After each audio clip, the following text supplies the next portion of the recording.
কি করে বুঝবেন মৃত্যুটা ভালো হলো? এক নাম্বার আলামত, মরার আগে আওয়াজ করে জিকির করে কেউ যদি পড়তে পারে লা ইলাহা ইল্লাল্লাহু মুহাম্মাদুর রাসূলুল্লাহ সাল্লাল্লাহু, এটা হচ্ছে আলামাতু হুসনিল খাতিমা।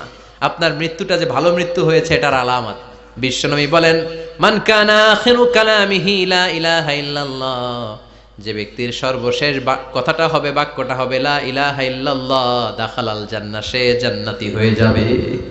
এরপরে বিশ্বনবী বললেন, আল মুমিনু ইয়ামুতু বিজাবি ইরকিল জাবিন, মুমিন যখন মারা যায় তার কপাল ঘেমে যায়। সুবহানাল্লাহ পড়েন। আল্লাহ, আমরা যখন মরে যাব আমাদের কপালটা যেন এরকম ঘেমে যায়। কপাল ঘামলে বুঝতে হবে এটা ভালো মৃত্যু, ইমানি মৃত্যু। চিল্লায় বলেন ঠিক কিনা? এরপরে বিশ্বনবী বললেন, ফি লাইলাতিল জুমা, জুমার রাতে যদি মরে, আও ফি শাহরি রমাদান, কিংবা রমজান মাসে যদি মরে, আও ফি সাফারিল হাজ, কিংবা হজের সফরে যদি মরে। এরপরে বিশ্বনবী বললেন, মাউতু শাহাদা, আল্লাহর রাস্তায় জিহাদ করে কালেমার বাণীকে উপরে তুলে ধরার জন্য কেউ যদি শাহাদাতের বাণী, শাহাদাতের পেয়ালা পান করে, শাহাদাতের মৃত্যুর চাইতে ভালো মৃত্যু আর হতে পারে না। শাহাদাতের তামান্না যেই মুমিনের অন্তর নাই, অন্তরের ভেতরে নাই, ওই লোক কি মুমিন হতে পারে নাকি?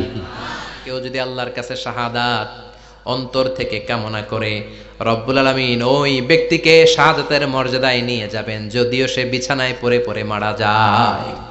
বিছানায় পড়ে মারা গেছেন, কিন্তু অন্তরে কামনা ছিল, আল্লাহ আমারে তুমি শাহিদ হিসেবে কবুল করো। শাহিদদের কাতারে আপনারা দাঁড় করায় দিবে কে? এরপর বিশ্বনবী বললেন, মুরাবিতান ফি সাবিলিল্লাহ, মুসলিম রাষ্ট্রের পাহারা দেয় যারা, বর্ডার গার্ড, আমাদের বিএসএফ এর গুলিতে যদি মারা যায় এটা শহীদ। সুবহানাল্লাহ। এরপর আল মাউতু আলা আমালিন সালেহ, কোন ভালো কাজের উপর মরণ। নামাজে সেজদা দিয়েছে, সেজদা অবস্থায় অনেকে চলে যায়, এরকম আছে না নাই?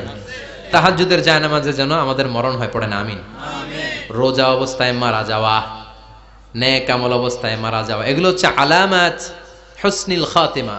আপনার শেষটা, বিদায়টা, মৃত্যুটা যে ভালো হয়েছে তার আলামত। আল্লাহ এই যে কথাগুলো বললাম, শ্রেষ্ঠ শ্রেষ্ঠ মৃত্যু, আমাদের মৃত্যুগুলো ওইরকম করে দিও। চিৎকার করে পড়েন আমিন।